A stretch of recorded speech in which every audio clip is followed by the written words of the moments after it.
Well, EJ, you disappointed you won't be going back to Adelaide. You've had some memorable moments there, haven't you? Yes, good morning, Bruce. Well, personally, I am disappointed we're not going back to Football Park to play South Australia after the great game to the MCG last year.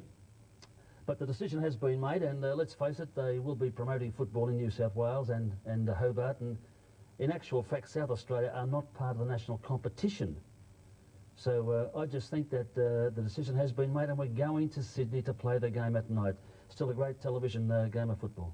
Well, let's introduce Graham Corns, who also has a passion for state football. Graham played 21 games for South Australia, and he has a remarkable record as a coach, having coached the Crow Eaters to 3 victories over Victoria. Graham, welcome. I've read one of your articles this week in the Adelaide newspaper. Your disappointment at the decision? Oh, Bruce, obviously we're disappointed, but, you know, it's not the end of the world. I just think it emphasises in our mind the small-mindedness and petulance of some Victorian administrators. Steady. Steady as you go now. Hello, Teddy, how are you? Sunday morning, son. You're looking well, I'm too. well, I'm very well. Well, I honestly believe, why won't you join the competition?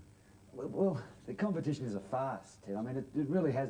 The fact that we've stayed out of it exposes it for the farce that it is. I mean, if you look at the 3 teams from outside Victoria that have joined the VFL or the extended competition or the AFL or whatever name you want to give it, they've had enormous they haven't had success on the field.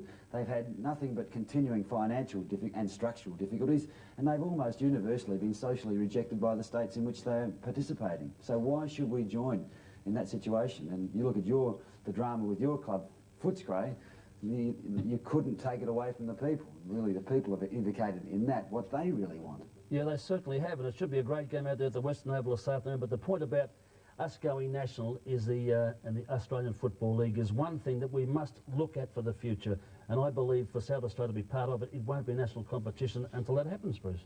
Well, that's a good point, but Graham, do you think now that the AFL has, I guess, closed the gate on South Australia as far as state of origin, the resolve will be even stronger in Adelaide not to join? Well, the resolve's always strong, but there's always this undermining effect when something like this happens. There's a few people over here with self-vested interests that say we should join the AFL, but it just gets back to the old scenario. You've got 11 teams in Melbourne which are community-based and have got strong popular support.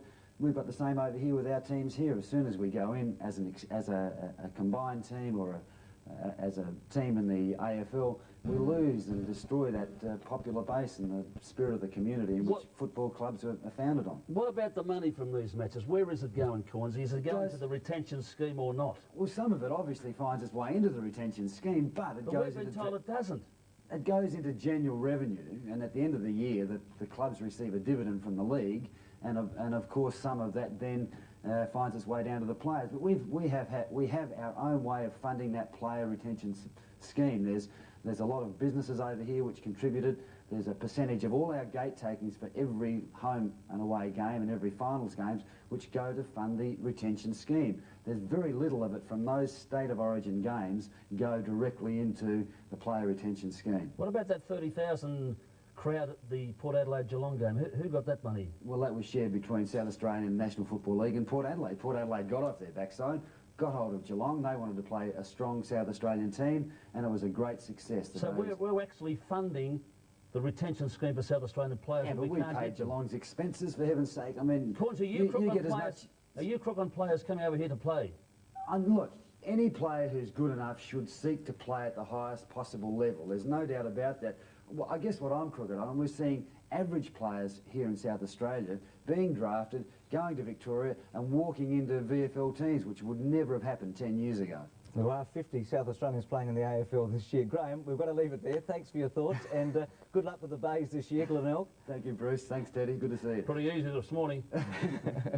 So, Ted, just finally, Ted, and briefly, a sense of loss from a player's point of view. Do you think the Victorian players are disappointed? Yes, I do. Yeah. But I mean, the decision's been made, and providing they're wearing the Victorian jumper, New South Wales, wherever the case may, Bruce, may be, they'll be happy to represent the state. And just in one word, are you going to the Rugby League State of Origin game in Melbourne? I may have a look at it, yes, I certainly will. I've had a look at one in Brisbane. I enjoyed it very much. Don't know the rules, but I enjoyed the few drinks. A few in Darwin too. Ted, you always enjoy that. Thank you very much, Teddy Whitten and Graham Corns. Back with more Sports World after this.